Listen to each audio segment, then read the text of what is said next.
মুসলিমদের বউ একটা কথা কয়, যার উছিলে সিন্নি খাইলা তারই চিনলে না, মানে পীররেই চিনলে না। এনসিপি বাংলাদেশের রাজনীতিতে নতুনত্ব, ভিন্নতা বা আমরা অনেক কিছুই একটা প্রত্যাশা ছিল জুলাই আন্দোলনের পর যখন এই রাজনৈতিক দলটা তৈরি হলো। বাট ঠিক এক বছরের মাথায় এই এনসিপির নেতাদের মধ্যে হাতে গোনা দুই একটা ছেলে বাদ দিলে হাসনাত, এই ছেলেটার আমি পছন্দ করি এনসিপির মধ্যে যতজন আছে, আর হচ্ছে তাসনিম যারা, এই দুজন একটু ডিফারেন্ট।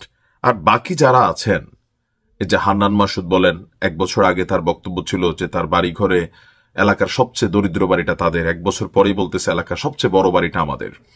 তারপর আপনি নাসিরুদ্দিন পাটোয়ারিকে দেখেন, তার কথাবার্তার মধ্যে ভদ্রতা, মার্জিত যে রুচিবোধ এর কোনো কিছুই নাই, মানে থ্রেডিং একটা অবস্থান। সার্জিস তো পুরানা ছাত্রলীগ, থ্রেডিং অবস্থায় আছেই। এর বাহিরে নাহিদ ইসলামকে দেখেন, সরকারে গেলেন, সুবিধা ভোগ করলেন, তার এপিএস এর নামে দুর্নীতির খবর আছে, এরকম সবকিছু হচ্ছে। এখন দুইজন উপদেষ্টা যারা এখনো সরকারের মধ্যে আছেন, উপদেষ্টা আসিফ এবং উপদেষ্টা মাহফুজ।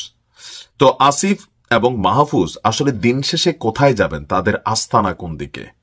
গেল কয়েকদিন আগে একটা নিউজ দিয়েছিলাম যে বিএনপি আপনার যেই আসনগুলো এই মুহূর্তে দিয়েছে, এর মাঝখানে 60+ আসন তারা খালি রেখেছে। আলোচনায় ছিল ঢাকা 10। ঢাকা 10-এ সম্ভবত বিএনপির পক্ষ থেকে প্রার্থী হতে যাচ্ছেন উপদেষ্টা আসিফ, এবং মাহফুজকেও যে কোনো একটা আসন থেকে দেওয়া হতে পারে বিএনপির নমিনেশন। এখন কেন? এটা নাম হচ্ছে চান কপাল। জুলাই যোদ্ধারা কি পাইলো কি না পাইলো ফ্যাক্ট না, ফ্যাক্ট হচ্ছে আমাদের এই যে পোলাপাইনগুলা যারা রিমান্ডে গেছিল ডিবি হারুনের ভাতের হোটেলে, তারা কি পাইলো না পাইলো। উপদেষ্টা আসিফের এপিএস সম্পর্কে দুর্নীতির বিশাল ফিরিস্তি, এগুলো নিয়ে দুদক ভয়ে ঠিক মতো কাজ করে না, গণমাধ্যমে রেফারেন্সে কথা বলছে।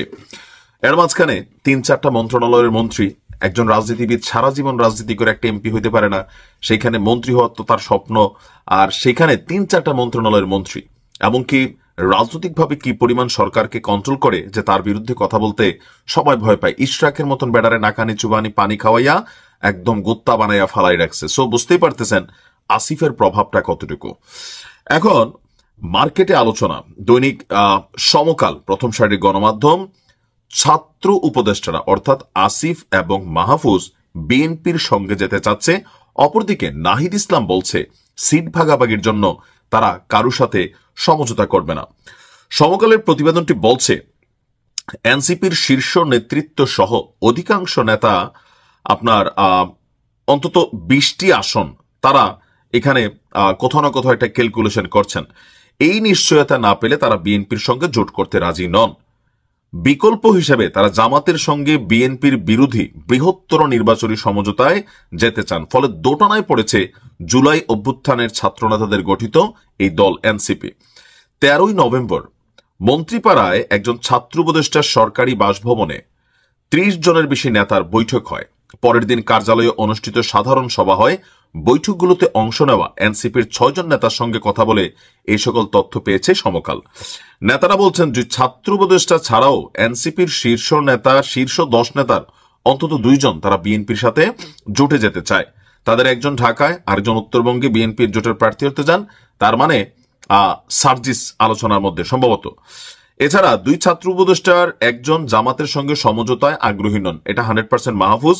অন্য উপদেষ্টার অভিমত আগামী নির্বাচনের পর রাজনৈতিক সরকারের সময়ে নিরাপত্তার কারণে বিএনপির সঙ্গে থাকা উচিত, এটা হইতে পারে আসিফের। কারণ তারা বিশেষ করে আসিফ বিএনপিকে বা ইশরাককে যেভাবে লেটাইছে পেটাইছে, সো ক্ষমতা থেকে পড়লে এদের বিরুদ্ধে প্রথম নিরাপত্তা কোনটা চায়? এই যে সরকারে থাকাকালীন কোথায় কোন কাজ করছে, কোথায় হ্যালো করছে, কোথায় কোন টাকা খাইছে, এপিএস এর বিরুদ্ধে শত শত কোটি টাকার দুর্নীতি, এইগুলা ভান্ডা সহ অন্তত ইশরাক নিজ দায়িত্বে আসিফের এগুলা বের করে আনবে। এটা কিন্তু আসিফ বোঝে না বোঝে।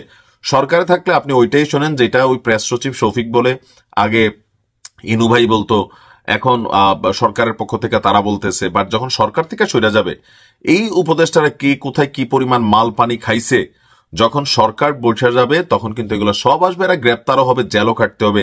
এটাই কিন্তু বাস্তবতা। সো এদিক থেকে রিস্কের মধ্যে আছে সবচেয়ে বেশি আসিফ, কারণ তার টিমের বিরুদ্ধে বা তার বিরুদ্ধে যে মুরাদনগর হত্যাকাণ্ড, সেই মামলার আসামি সহ অনেক কিছুই তার মধ্যে কিন্তু কানেক্টেড হয়ে আছে। সো সরকার পতন হলে উপদেষ্টা মাহফুজ তিনিও বিপদে পড়বেন। আসিফও বিপদে পড়বে, নাহিদ তারা মোটামুটি সাইড হয়ে গেছে। তো সার্বিক দিক চিন্তা ভাবনায় জনগণের মধ্যে একটা হিসাব ক্যালকুলেশন হচ্ছে আগামীতে ক্ষমতায় যাবে বিএনপি, তার মানে সরকারের সাথে টাচ থাকা জরুরি। তবে একদিকে আসিফের সান কপাল, এক রিমান্ডের বাড়ি খেয়া আপনি দেখেন ডাইরেক্ট এনসিপির নেতা, এনসিপি থেকে ডাইরেক্ট কি বলে প্রথমে ছাত্র উপদেষ্টা, এতগুলা মন্ত্রণালয়ের দায়িত্ব, তারপর এনসিপিতে প্রভাব আছে, এনসিপিতে আবার নাসিরুদ্দিন পাটোয়ারির সিট সরে যাবে যদি আসিফ এখানে ঢুকে।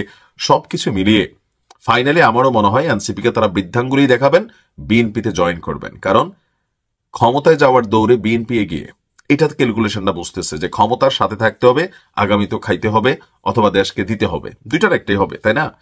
দেখা যাক কি হয়, এখনো এগুলো গণমাধ্যমে আলোচনায় আছে। আসসালামু আলাইকুম।